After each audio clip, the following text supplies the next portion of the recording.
할렐루야. 오늘 성경 말씀 출애굽기 11장 말씀 보겠습니다. 출애굽기 11장 말씀 보겠습니다.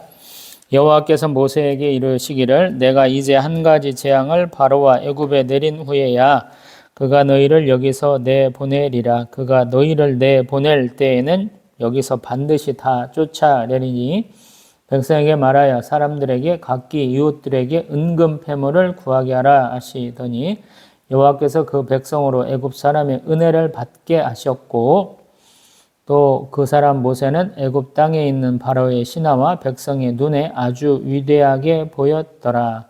모세가 바로에게 이르되 여호와께서 이와 같이 말씀하시기를 밤중에 내가 애굽 가운데로 들어가리니 애굽 땅에 있는 모든 처음 난 것은 왕 위에 앉아 있는 바로의 장자로부터 맷돌 뒤에 있는 몸종의 장자와 모든 가축의 처음 난 것까지 죽으리니 애굽 온 땅에 전무후무한 큰 부르짖음이 있으리라.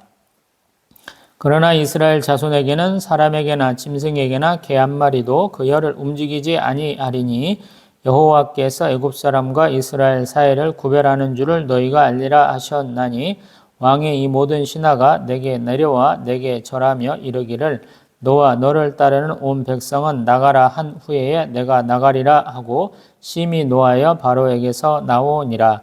여호와께서 모세에게 이르시기를 바로가 너희의 말을 듣지 아니하리라. 그러므로 내가 애굽 땅에서 나의 기적을 더하리라 하셨고 모세 아론이 이 모든 기적을 바로 앞에서 행하였으나 여호와께서 바로의 마음을 완악하게 하셨으므로 그가 이스라엘 자손을 그 나라에서 보내지 아니하였더라. 아멘. 할렐루야. 내가 스스로 가정하기를 10가지 재앙은 연속적으로 쭉 된 것이 아니고 1년 이상의 긴 시간을 두고 일어난 것이 아닌가 이런 가정을 좀 해봤었죠. 왜 그러냐면 내가 고통받고 있는데 또 다른 고통이 온 것은 더 나에게 고통을 주기 때문이죠. 나일강이 피로 변했는데 거기서 깨구리까지 올라온다 그러면 더 힘들겠죠. 왜냐하면 깨구리는 온 집안에 가득 있잖아요. 그렇기 때문에 우리 자기가 먹는 물, 음료에 어떤 벌레가 뜬다든가 그럼 먹을 수가 없잖아요. 근데 깨구리는 천지사방에 있다는 얘기를 했거든요. 그래서 겨우겨우 가서 나일 강변을 파가지고 물을 얻었는데 그 물 한번 먹어보려고 그러는데 깨구리가 거기서 팔딱팔딱 뛰고 논다 그러면 어떻게 되겠어요? 짜증이 확 나고 열받을 거 아닙니까? 그런 식의. 또 우리 가축 돌림병 다음에 우리 악성 종양이 났었죠. 자기가 근심 걱정이 있고 자기가 여태껏 농사도 짓고 뭘 할 수 있는 짐승이 싹 죽었는데 자기 얼굴은 막 울쭉 하는 거야. 우박에다가 메뚜기 재앙을 더하니까 들판이 완전히 황폐화되었다 이런 걸 제가 가정을 해봤잖아요. 거기다가 지금 우리 9번째 재앙은 뭐였냐면 흑암이었죠. 근데 그것조차도 보이지도 않는 거예요. 얼마나 힘들겠어요. 그리고 지난 시간에 자세히는 못했는데 28절, 29절에 보면은 우리 바로하고 모세하고 굉장히 언쟁을 많이 한 것 같은 그런 상황이에요.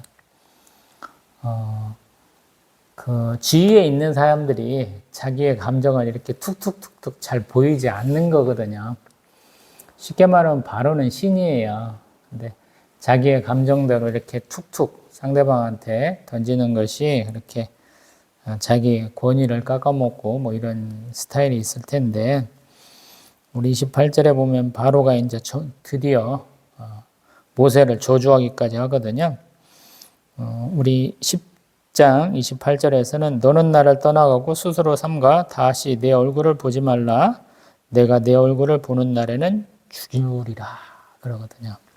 모세도 뭐라냐면 당신이 말씀하신 대로 내가 다시는 당신의 얼굴을 보지 않겠습니다 라고 이렇게 얘기하거든요. 나도 네 꼴 보기 싫어 이렇게 했거든요. 그래서 제가 가정하기는 10장과 11장은 연결된 것이다. 그리고 10장의 그 마지막 부분을 좀 설명해 주는 것이 아닌가 이런 생각이 들거든요. 지금 우리가 되게 논리의 전개 방식이 성경에서는 되게 두 가지씩이에요. 앞에서 뭔가를 딱 얘기하고 그 다음에 설명을 해요. 그 다음에 많이 쓰는 것이 양괄식이에요. 앞에서 얘기한 것을 중간에 얘기해주고 다시 마지막에 한번 종합 정리를 해줘요. 그래서 끝에 하고 마지막, 처음과 끝이 이렇게 서로 연동되는 수미상관이라는 방법들을 많이 쓰거든요. 때로는 X자 구조라 그래서 조금 비튼다라고 그렇게 생각하기도 하거든요. 그러다 보니까 왜 이 사람들이 이렇게 티격태격하게 됐느냐. 모세는 여호와 하나님께서 말씀하신 대로 가서 선포를 하고 바로는 아쉬워갖고 내가 좀 들어줄게 하다가 그 일이 해결되면 나몰라라 하는 것이었는데 이제 본격적으로 이제 9번째 대항 정도 되니까 서로 이제 칼을 갈고 한번 칼을 맞대보는 듯한 그런 느낌이다라는 것이죠. 11장 1절부터 봅니다.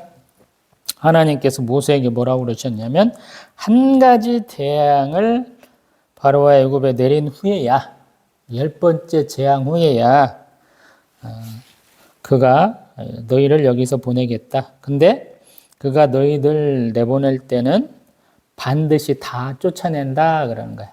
남아있고 싶다고 해서 남아있는 게 아니라라는 거야. 다 쫓겨난다는 거야.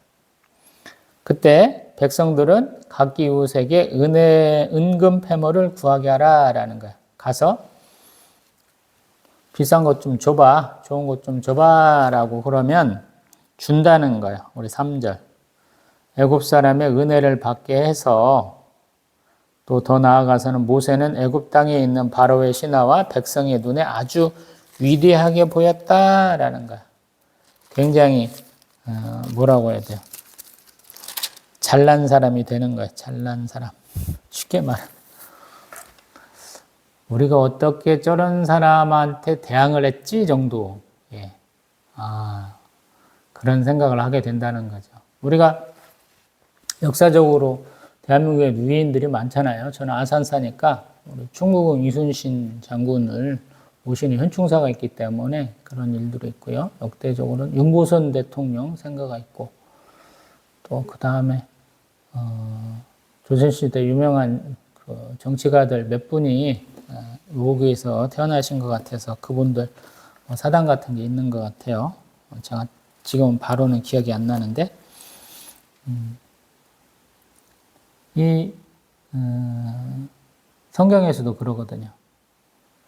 우리도 찬양할 때 위대하신 주를 이렇게 얘기하거든요. 위대하다는 것을 저는 이렇게 표현해요. 가돌 여호와 하나님 위대하시다라는 것을 가돌 여호와 이렇게 히브리어는 표현하는 것 같아요. 왜 위대하냐? 위대하다는 것은 일단 크다는 거야. 크다는 거. 쉽게 말해 커. 그리고 내가 상상할 수 없는 것만큼 큰 거예요. 크긴 큰데. 제가 항상 10가지 재앙도 마찬가지고 하나님이 우리에게 베푸신 축복이나 이런 것도 창조도 조금 더 과장되게 보라고 그러죠. 왜냐하면 하나님 위대하신 하나님이시니까. 우리가 이런 거 생각한다면 하나님은 그거에 한 1억 배 정도 되는 것을 우습게 하신다는 거, 쉽게 하신다는 거. 우리가 기도는 되게 이렇게 하잖아요. 하나님 제가 이게 부족해요. 이것 좀 채워주세요. 이렇게 기도하거든요. 근데 하나님이 굉장히 우리를 기뻐하면 이루시는 것은 이렇게 베푸시거든요. 솜사탕 같이 뻥튀기 같이 막 많이 해서 주세요. 사실은. 저는 이제 71년생이니까 예전에 이제 뻥튀기 하는 거 뭐 장터 같은 데서 막 하다 보면 뭐 얼마 넣지도 않아요. 한두 박 이렇게 넣는데 갑자기 나오면 막 뿡 소리 나면서 막 한 바구니 크게 나오잖아요. 기도 응답도 저는 그런다는 생각을 많이 하거든요. 그래서 드리는 말씀이 하나님이 이스라엘 백성들이 굉장히 고통받게 하셨죠. 노역에 있게 하셨고 노예 상태에 있었고 자녀도 나일강에 던져서 죽게 했잖아요. 우리 애굽 백성들이. 근데 하나님은 그걸 다 잊게 한다는 거예요. 소위 말해서 금전적 보상을 받는다라는 거예요. 한국 사회에서 막 서로 티격태격 싸우고 네가 잘했네 못했네 했는데 결국에는 뭘로 해결해야 돼요?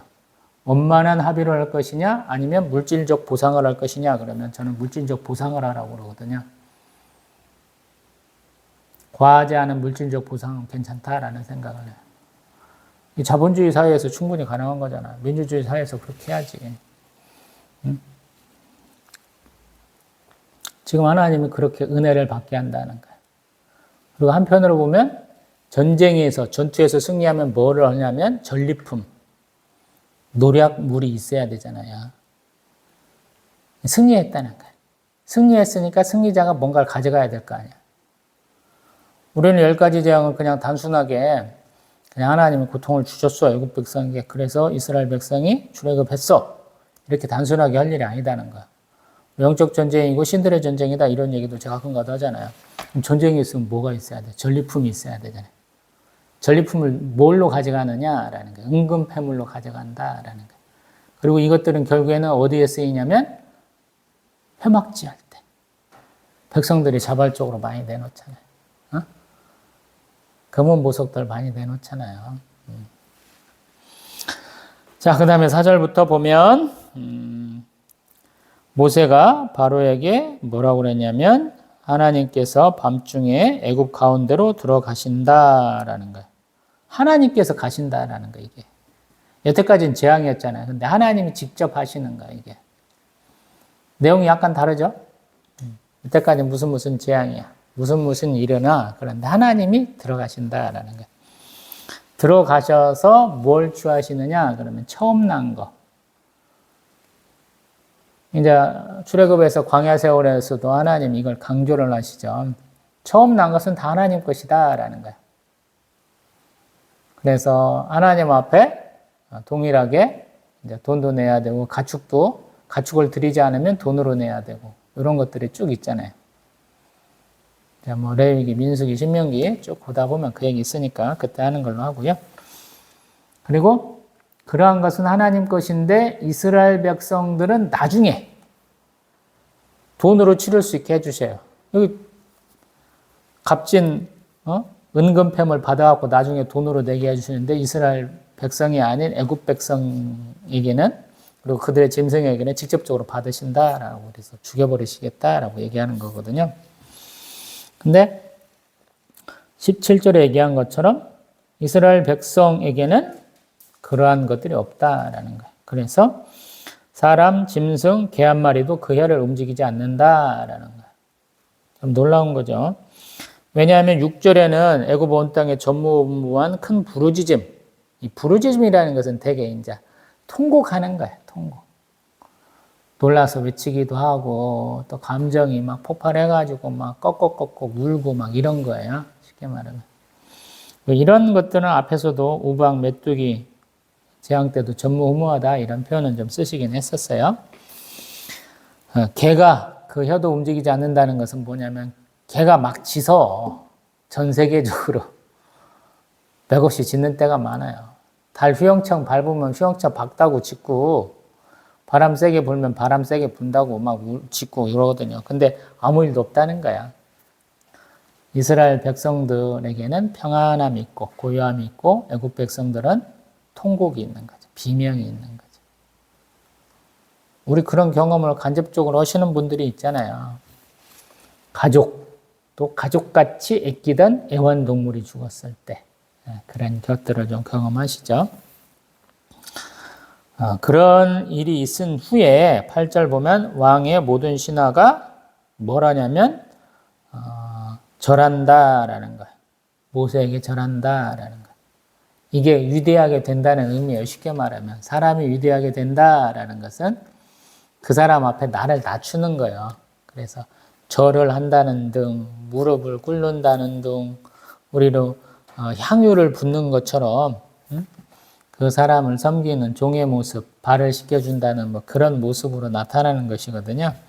그래서 뭐라고 그러냐면 다 나가라라는 거예요.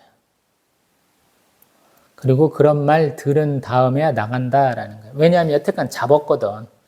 장장만가 애들도 데리고 가, 짐승은 데리고 가지 마. 그러는데 짐승까지 싹 가. 이렇게 이제 점점 되는데 거기서 더 나가서 다 가. 몽땅 다 들고 다 나가버려. 이렇게 얘기한다는 것이거든요. 그때 8절에 보면 심히 노하여 바로에게서 나왔다. 그래. 심히 노하여. 모세가 어떻게 도망갔는가 기억나세요? 애국 관리 하나가 이스라엘 백성들 이렇게 핍박하고 때리는 꼴 보갖고 열이 확 올라가고 모세가 몰래 죽여갖고 땅에다 묻었었잖아요. 근데 다음날 이스라엘 백성들까지 싸울 때 니들 왜 싸워? 그러는데 네가 뭔데 우리 관리와 뭐 재판관이야? 그래서 뻥 찌었다가 또 그 사건이 바로한테 가가지고 연락에 도망간 거잖아요. 근데 그 도망자에서 이제 화도 내는 거야. 이게 대단한 발전이기도 하는 거죠. 이제 눌려있던 자세에서 적어도 동급으로 동등한 우리 눈높이를 맞추는 그런 상황이 되었다라고 볼 수 있는 것이죠.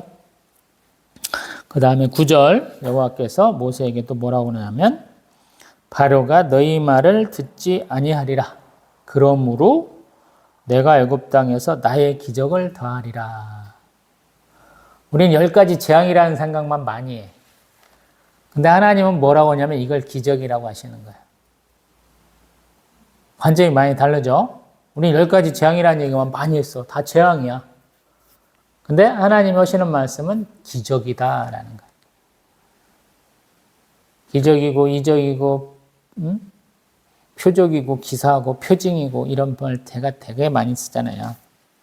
근데 하나님이 장자를 죽이는 것도 기적이다라는 거예요. 그러면서 10절에 뭐라고 그러냐면 모세와 아론이 이 모든 기적을 바로 앞에서 행하였으나 여호와께서 바로의 마음을 완악하게 하셨으므로 그가 이스라엘 자손을 그 나라에서 보내지 아니하였다. 아멘. 좀 이렇게 불분명해지죠. 해석이 잘못된 거예요. 누군가 해석을 했는지 모르겠어. 장자의 죽음 다음에 이스라엘 백성들 싹 나가잖아요. 근데 여기서는 보내지 아니하였다 이렇게 되잖아요. 그래서 성경이 조금 이상한 거야. 한국식으로 시원시원하게 안 나가. 뭔 말을 했어? 그러면 그 말들이 바로 이루어지는 게 아니고 그 말이 한 번 더 안에서 휘감고 다시 나와야 되는 그런 느낌으로 얘기를 하는 거예요. 근데 앞에 얘기가 이상해지잖아요. 그래서 우리 개역 한글, 개역 개정이 모든 걸 다 이렇게 시원시원하게 해석하고 있지는 않아요. 문맥도 안 맞고 순서도 안 맞고 그럴 때가 제법 듭니다. 그래서 그런 것들을 좀 감안해서 들으셔야 돼요. 우리는 알고 있잖아, 끝에는. 장자의 죽음 다음에 다 내쫓아 버리잖아요. 근데 아직도 안 보낸다라고 그러니까 안 맞다라는 거예요. 근데 그런 것이 이제 마음에 걸리면 붙들고 기도하면 돼. 제가 항상 하는 얘기가 있잖아요. 한 3개월쯤 붙들고 기도할 수 있으면 그거 하나님 응답 받을 수 있다고. 근데 시원찮은 질문, 짤데기 없는 궁금증은 3개월 되기 전에 그냥 없어져 버린다고.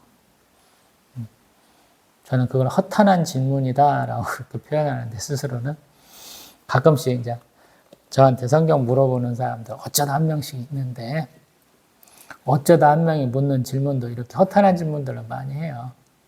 답을 해주긴 해. 왜냐하면 나도 궁금했기 때문에 고민해본 것이라서 해주는데 별 의미는 없어요. 이거 갖고 여러분들 뭐 따져갖고 뭐 하겠어요. 어떤 사람이 이런 길 갔어. 그렇다고 써놨어. 근데 그걸 내가 바꾸지는 못하잖아요.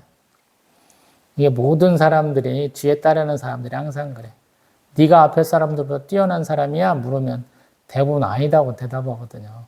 바꿀 수가 없는 거야. 항상 번역은 반역이다. 그래서 번역하는 게 너무 어렵기 때문에 그런 거야. 히브리어 문법에 의문형이냐, 아니면 그냥 감탄형이냐, 뭐 이런 것들이 어렵다라고 그래요. 그러니까 좀 그러고 죄송하게도 문학을 공부하고 언어를 공부하려면 굉장히 머리도 똑똑하고 또 자유로워야 되는데 그런 분이 별로 없어요, 여러분. 미안하게도. 한국은 가난하게 살아서 그런지 좀 문학이 저질이야. 쉽게 말하면 저질이야.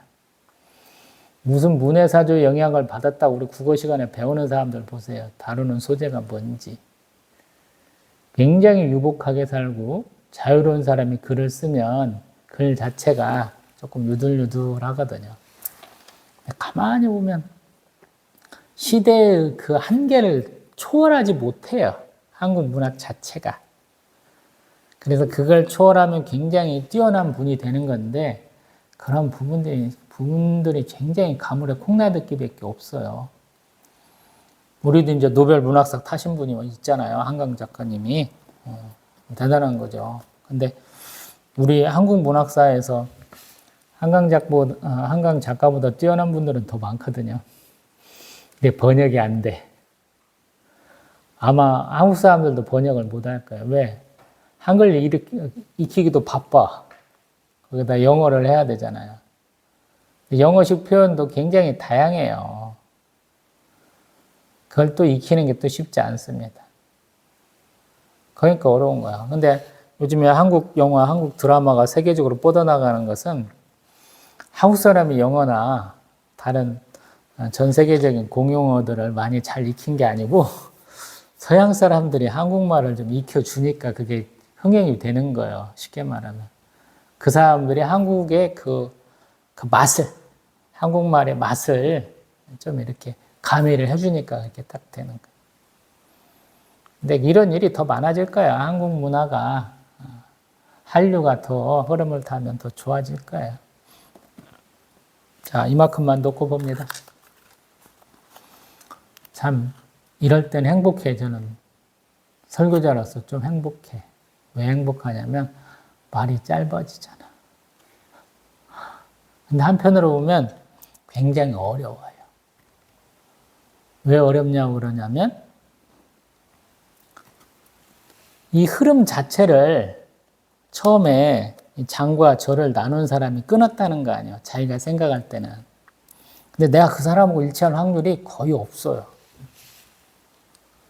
내가 그 사람보다 아마 읽었던 문학작품 수가 더 많을 거예요.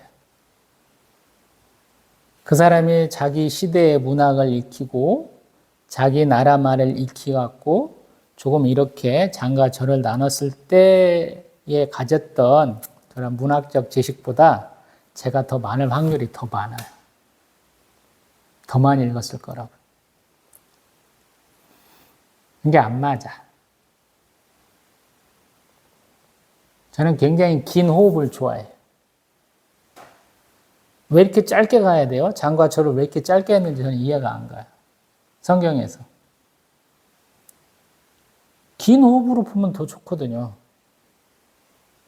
뭔 얘기냐면 길을 가. 옛날에 우리 포장 안 된 길을 많이 갔었죠. 저희는 신장로라고 그랬어. 새로 길 닦았다고. 일제시대 때 신장로라고 닦았잖아요.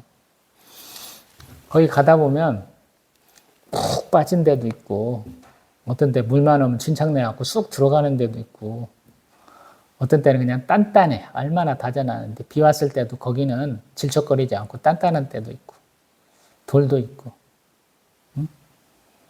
쉽게 말하면 그런 것들을 볼 수 있잖아요.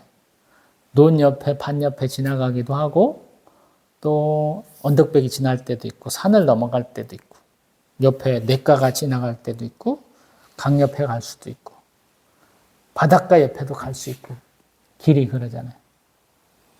길면 길수록 우리가 바라봐야 되는 것도 많고 재미있기도 하고 이제 조금 지나면 이제 삐비가 나올 것 같아. 촌사람들은 삐비 많이 뽑아서 먹죠. 우리 그 재미로 다녔잖아, 어렸을 때. 삐비도 뽑아 먹고 또 한여름철 되면 산딸기도 따먹고 그 재미로 다닌 거 아니에요?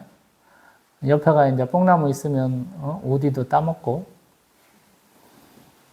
옆에가 냇가 있으면 거기서 우렁도 잡고 미꾸라지도 잡고 송사리도 잡아보고 이런 옛날 우리 물 좋은 데서 사신 분들은 거기 가재도 있고 민물새우도 있고 막 그러잖아요.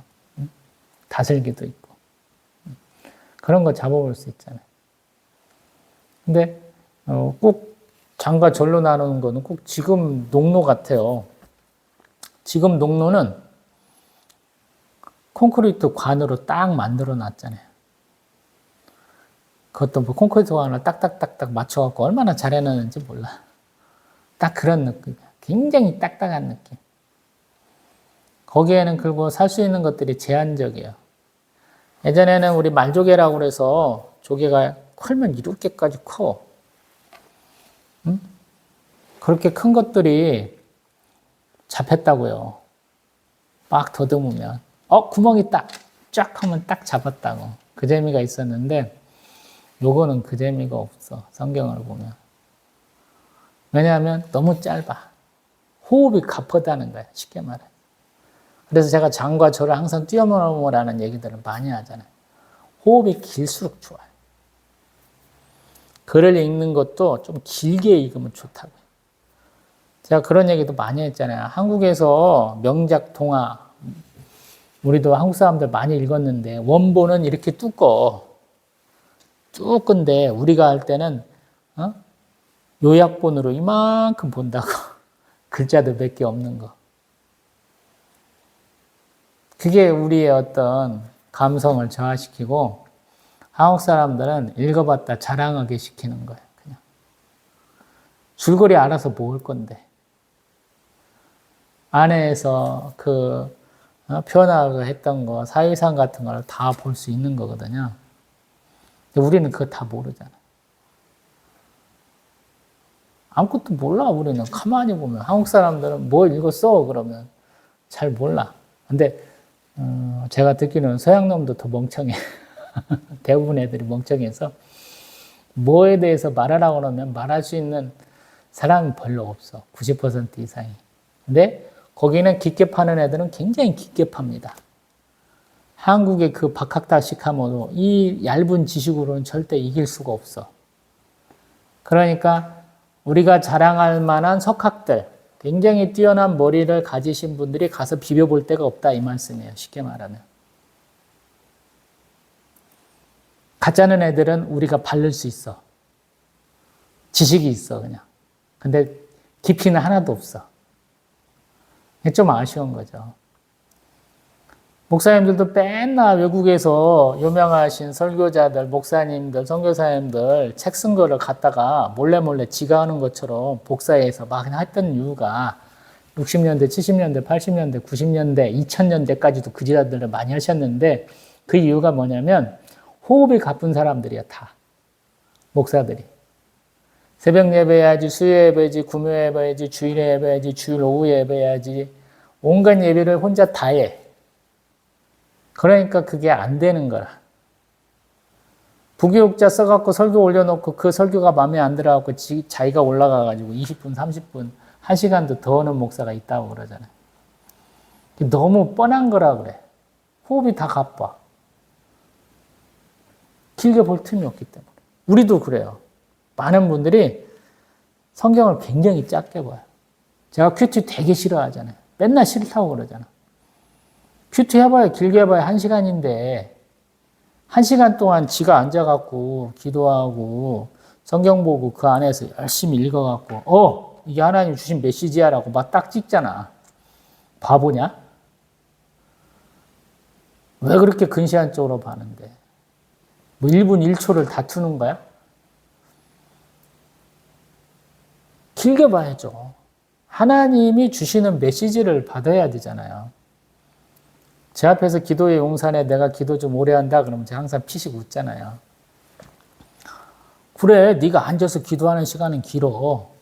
근데 네가 하나님 음성 들으려고 스탠바이 하는 시간은 몇 분인데 내가 이렇게 묻잖아요. 기도 하나 있어. 하나님 음성 들을 때까지, 하나님 응답 있을 때까지 기다려야 되잖아요. 기도의 용사들이 그거 기다리는 거 봤어요, 여러분? 되게 짧아요. 그 안에서 뭔가 승부를 내려고 그래. 산기도 했다는 둥, 뭐 기도원 가서 했다는 둥, 금식기도 했다는 둥, 다 이런 사람들 호흡이 가빠. 내가 기도한 거 응답받는데 시간을 딱 정해놔. 저는 그렇지 않아요. 길어. 뭔가 하나 기도했는데 하나님 이거 왜 이렇게 했는지 저도 잘 모르겠어요. 가르쳐 주세요. 그 응답 받는데 몇 년도 걸려. 그것도 아무 생각 없이. 평상시 내가 하던 대로 딱 갔어.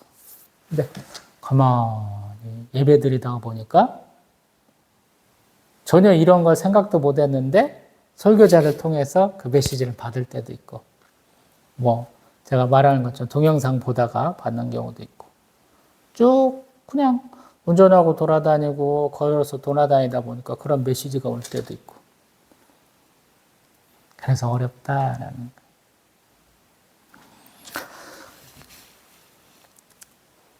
아까도 잠깐 얘기했지만 10가지 재앙이 하나님이 말씀하실 때는 기적이다.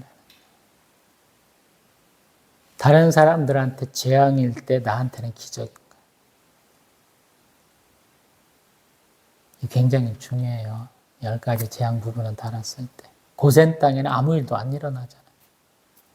이스라엘 백성을 불편하게 하지 아니하신 하나님.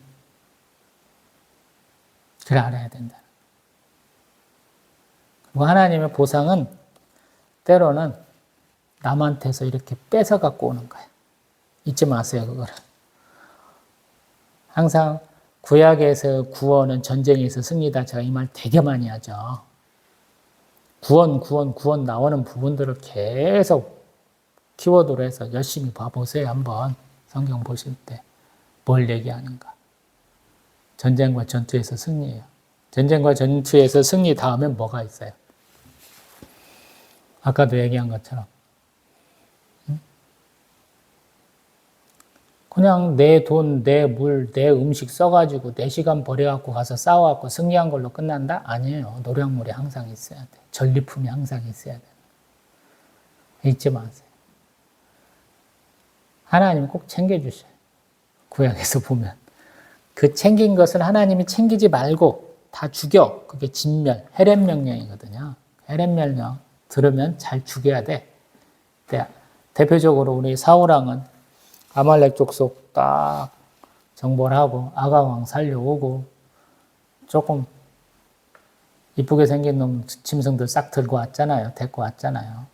그랬다가 혼나갖고 왕위를 다른 자에게 옮기겠다 그래서 다윗 왕한테 그냥 기름 부음이 딱 가버리잖아요. 그래서 어렵다니까. 우리는 하나님이 주시기 때문에 다른 사람들하고도 경쟁도 할 필요 없고 그 사람들한테 불편하게 할 일도 없다 이런 착각도 많이 하거든요. 하나님은 싸우게 하셔요. 예수님도 요한계시록 7장 14장에서 우리를 다 모아놓고 한번 쫙 이렇게 누가 왔는가 한번 보자. 사회를 딱 하신다 이런 생각이 들어요. 우린 찬송만 한다고 생각하잖아요. 근데 사열이야 사열. 쉽게 말해. 하나님이 어디 누구 왔냐? 라고 딱 보시는 거예요. 사실은. 우리 국군날 할 때 사열 딱 할 때 시가행진 할 때 얼마나 군인들 열심을 다해요. 중국 놈들은 그것도 막 전 세계에 자랑하려고 군인도 아니래. 일반 모델 뭐 어떤 사람들 돈 주고 사갖고 그거 딱딱 맞춘다고 그러잖아요. 얼마나 대단한 놈들이야. 중국 놈도 그렇고 북한 사람들도 그런 거는 그냥 칼같이 맞추잖아요. 북한 애들은 조금 리듬감이 있잖아. 걷는 거 보면. 중국 애들은 절도가 있어. 쫙쫙 맞는데 북한 애들은 한번 흔들어야 돼. 한번 흔들어 갖고 좀 얼쑤 하는 그런 게 좀 들어가야 되잖아요. 걷는 것도. 왜 그런지 나는지 모르겠지만 우리도 하나님 앞에 가서 사회를 한다고 생각을 해보세요. 저도 한참 군대 가서 하는데 이게 안 맞더라고. 오른발 앞으로 가야 되는데 왼발 오른발이 안 맞아. 오른발 앞에 가면 왼손이 앞으로 가야 되는데 그게 안 맞더라고요. 신앙생활 꼭 그렇게 하시는 분들 많아. 어떤 때 보면 굉장히 엇박자야. 찬송도 엇박자, 기도도 엇박자, 예배도 엇박자. 호응도 할 줄 알아야지. 왜 호흡을 같이 못 맞춰요? 그걸 할 줄 알아야 돼. 저희 아들이 아직도 뭘 몰라. 아빠가 박수 치면서 찬송하자 4분의 4박자를 가르쳐 주려고 그러거든요. 잘 안 해. 제가 음치에 박치니까 할 수 있는 찬송이 4분의 4박자밖에 없었거든요. 한참 동안. 근데 괜찮아. 은혜 받는 사람 은혜 받아요. 4분의 4박자가 가장 편하거든요. 우리가. 익숙해. 박자 조절이 돼요. 신앙생활도 마찬가지. 호흡과 리듬, 박자감이 좀 있어야 돼. 누구하고? 하나님과 맞춰야 돼. 내 스스로의 막 리듬감으로 나의 정적인 어떤 그러한 모습으로 하나님 쫓아갈 수는 없어요. 제가 생각하기에는. 하나님께 맞추는 거야, 나를. 말씀도, 기도도, 찬송도, 예배도. 그럴 때 우리가 성장하고 발전하는 거거든요. 근데 그걸 못하면 맨날 거기서 터덕터덕 올라갈 듯 말듯 그래. 신앙생활은 어떤 면에서 뭐 계단식 성장이라는 생각도 들거든요. 그럼 계단을 올라가야 돼. 못 올라가면 그 자리에 계속 있는 거예요. 그런 분들 되게 많아요. 제가 볼 때는. 저도 이렇게 보면서 막 언제 올라가 그러는데 올라오니까 올라와 지내 이러고 있는 것이죠. 말씀을 맺습니다. 성경은 뜻밖의 곳에서 설명을 해줍니다. 왜 설명을 해주냐면 필요하니까. 지금 보면 모세는 애굽 땅에 있는 바로의 신하와 백성의 눈에 아주 위대하게 보였다. 3절 그렇죠. 10가지 재앙에 대한 하나님의 기본적인 설명은 오히려 9절의 나의 기적이에요. 그리고 그 10가지 재앙을 통해서 하나님이 누군가를 위대하게 보이게 하는 거예요. 그게 모세예요.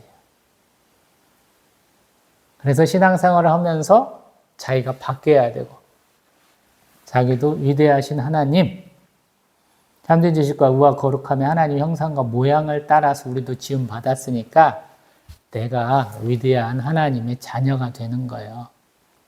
근데 내가 신앙생활을 계속 이렇게 수평 이동만 하거나 아니면 오히려 지하를 파고 들어가면 내가 신앙생활 잘 못하는 거예요. 하나님은 굉장히 위대하게 만들어줘요, 우리를. 왜냐하면 우리는 맨날 먹고 사는 것만 관심이 있거든. 한국 사회는 가난했기 때문에 그래요. 우리가 춘궁기를 벗어난 게 그렇게 많지 않아요. 1960년대, 70년대 통일벼 쌀 만든 다음부터 우리가 밥 잘 먹고 살았지. 그전에는 쌀밥 먹기가 힘든 나라에 있다라는 거. 그게 불과 60년 전이에요, 여러분. 많은 사람들이 그렇게 살았어요.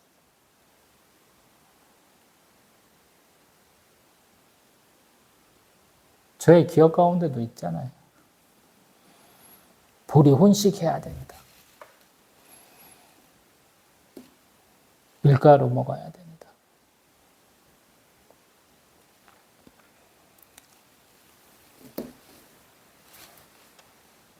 어려운 얘기 아니에요. 내가 하나님이 하라는 대로 하면 나를 안 믿어줘. 나를 하나님께 고발하겠대. 그런 사람들이 있을지라도 하나님 뜻대로 아무 결과도 없어. 가서 말하라고 해서 말하면 알았어 하고 앞에서는 그러는데 조금만 뒤돌아서면 딴짓하는 놈한테 계속 그런 걸 하라는 거야. 근데 결국에 그런 일이 쌓이니까 하나님 앞에서 또 백성들 앞에서 사람들 앞에서 나는 위대한 자가 되더라라는 거야. 그래서 성경이 어렵더라고요. 하나님 한 번에 되시잖아요. 왜 그렇게 같은 일을 반복하세요? 성경 66권 중에 모세만큼 참 쪽팔리는 사람도 없어요. 쉽게 말하면. 맨날 가서 얘기해. 그 앞에서 표적과 이적과 기사를 베풀어. 근데 안 먹혀요. 하나님은 또 하라고 그래. 근데 하나님은 또 방해꾼이기도 돼. 어떤 회방꾼이기도 해. 어떤 면에서 보면. 바로를 계속 완악하게 하셨다라고 얘기하거든요. 순종적으로 하면 되잖아요. 머리 한 대 탁 때리면서. 야, 이 새끼야. 말 잘 들어야지. 이러면 얼마나 좋아요. 한 방에 해결될 거 아니야. 제가 아들내미 말을 안 듣는데. 이런 것처럼. 한 방에 해결하면 얼마나 좋아요. 하나님 계속 완악하게 하신다. 근데 그거를 쭉 믿고 순종하고 충성하고 갔더니 모세가 위대하게 되었다. 그래서 여러분들 항상 제가 얘기하잖아요. 마이크 피하자. 토미 라쏘다. 박찬호 선수 더럽게 얘기 많이 했죠. 너무 많이 하고 이제 뒤에 모시박했을 거예요. 마이크 피하자. 30홈런도 치는 공격형 포수라고 하는데 그 거지 같은 놈의 새끼. 박찬호 등판경에서 빼면 맨날 더블아웃. 어떤 날은 지 혼자 아무 없어. 주자도 없고 아무것도 없고 타선 연결도 되는데 승부는 결정이 났어. 혼자 솔로 홈런 치고 어떤 때는 맨날 병살타 치고 와가지고 우리 같으면 하구현 위원 같은 분 우리는 쪽팔려서 감독 쪽이 아니고 다른 쪽으로 해서 더가웃으로 몰려 들어갈 텐데 마이크 피하자는 당당하게 딱 감독 쪽으로 걸어가고 딱 옆에 앉아갖고 얘기하고 있다고. 우리는 그런 뻔뻔함이 필요해요. 어떤 면에서. 제가 그걸 잘해요. 막둥이라. 맨날 실패해 저는. 잘하지 못해. 근데 이쁨 받고 살아서 그런지 띵깡을 잘라. 동네 사람들 와갖고 아들내미 왜 저렇게 키우냐고. 아버지는 아무 상관없어. 나 아버지 앞에서 맨날 둘러놓고 띵글럭띵글하고 살았어. 초등학교 때까지 엄마 아빠 앞에서 딱 살았죠. 우리 아들내미도 지네 엄마 앞에서 사는데 딱 나 닮아서 그런지도 모르겠어요. 그래서 그런지 하나님 아버지 앞에 나오기를 즐겨하더라고요. 저도 죄 굉장히 많이 짓죠. 실수도 되게 많이 하고. 근데 그때마다 하나님 앞에 나가서 회개하고 자복하자 그러는데 누가복음 15장에 나오는 탕자의 아버지처럼 그냥 오기만 하면 하나님은 왔으니 됐어. 맨날 이런 거. 이런 환영을, 이런 사랑을 너무 많이 받다 보니까 제가 조금 오버를 많이 해가지고 동영상 찍으면서도 온갖 욕 다 하고 비판 정지까지 다 하는데 저는 좀 오버한 거고요. 저희 한 10분의 1 정도만 하셔도 은혜 많이 받을 거예요. 축복과 은혜는 누구로부터 오냐면 하나님으로부터 오죠. 제가 이렇게 계속 오버하면서 제 거 일상을 계속 공유해 주는 이유는 이렇게 하는 사람도 있더라라고 알려주려고. 한 가지 방식을 좀 소개하려고 그런 거예요. 좀 식상하긴 하죠. 하도 많이 찍었고. 근데 자기만의 방식이 있어요. 하나님과 사인이 있다고요. 우리 초등학생들 등교할 때 선생님하고 인사하는 그런 것들이 다르게 막 이렇게 몇 가지를 선생님이 붙여놓고 누구는 뭐 이렇게 주먹으로 하고 뭐 포옹도 해주고 여러 가지 거 갖고 한다고 그러잖아요. 여러분도 그렇게 만드시면 돼. 하나님과 남아의 쌓인 교제할 수 있도록 그걸 만드는 거예요. 사실은 제가 항상 그런 얘기 많이 했잖아요. 성경은 더 스토리라고. 근데 마이 스토리가 돼야 된다고. 하나님과 나의 얘기가 만들어져야 하거든요. 말씀도 그렇게 보는 거라고 제가 항상 자의적 해석을 하는 거라고 이렇게 오버하고 있잖아요. 여러분도 그렇게 해석하는 거예요. 그리고 그것이 맞는지 틀리는지 또 성경 하나님께 묻는 거예요. 제가 이렇게 말한다고 해서 제가 자기 점검 안 한다? 착각하지 마세요. 저는 자주 물어요. 맞냐고. 잘못된 거 아닙니까? 라고 묻는다라는 거예요. 제가 안 물어보면 하나님이 또 정기적으로 체크해 주세요. 너무 이상하다 그러면 아니지 자식아. 하나님 이러시는 것 같고 그래 그만 쓰면 됐어 이렇게 하나님 끄덕끄덕 해주실 것 같기도 하고 그런 반응들이 옵니다. 그걸 받을 줄 알아야죠. 소위 말해서 피드백이 있어야지. 하나님이 점검해 주셔야 되잖아요. 그런 게 없으면 어떻게 신앙생활해요? 성경을 가만히 보면 하나님이 뭔가 말씀하시고 하나님의 기름 부은 받은 자 또는 하나님의 사명과 소명을 받은 자가 주의 뜻대로 한 것에 대해서 하나님이 다시 한번 점검해 주시고 잘했다 못했다 하면서 앞으로 나아가서 할 일을 또 가르쳐 주시는 거거든요. 10가지 재앙도 사실은 그런 과정이에요. 애굽 백성들만 괴롭히고 하나님의 그 창조주 되심을 구세주 되심을 섭리주 되심을 심판주 되심을 보여준다. 이것도 있지만 한편으로 보면 하나님이 계속 관계를 맺으시면서 사역을 시키시는 거예요. 우리 에덴 동산에서 경작하고 지키게 하셨잖아요. 근데 그런 와중에 하나님이 자꾸 보내는 게 있잖아요. 뭘 보내요? 짐승들 보내잖아요. 짐승들 보내갖고 아담이 부르는 대로 그 짐승들의 이름이 정해지잖아요. 하나님 시키시는 거예요, 그렇게. 하나님이 갖고 있는 그 주권성이 있잖아요. 그거를 지금 아담에게도 보여주는 거예요. 연습을 하게 하시는 거거든요. 우리도 마찬가지, 말씀 보면서. 요한복음 달아봤습니다만은 예수님께서 제자들에게 주시는 것은 말씀의 권세, 다윗의 열시라고 하는 말씀의 권세가 또 죄사함의 권세를 주셔요. 그 두 가지가 우리한테 있어요. 주의 성도로서. 우리 사도 바울이 얘기한 바는 우리는 다 대제사장이잖아요. 응? 히브리서를 통해서 보면. 그래서 내가 말씀도 깨우쳐야 되고 수많은 사람들의 죄를 또 내가 어떤 면에서 가르쳐줘야 되고 그 사람들이 죄사함 받을 수 있도록 권면도 해야 되고요. 그래서 어려워요. 항상 어렵다 줘야 그러죠.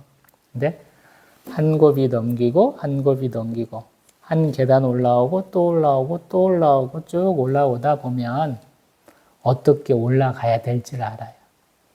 힘 배분을 어떻게 해야 되는지를 안다고요. 어린애들은 계단 잘 못 올라오잖아요. 아프신 분들은 계단 잘 못 올라오는데 정상적인 사람들은 그거를 조절할 수 있잖아요. 우리도 마찬가지. 다음 시간에는 6월절 다루는 우리 출애굽 12장 드디어 출애굽의 이제 과정에 들어서게 되죠. 또 뵙겠습니다.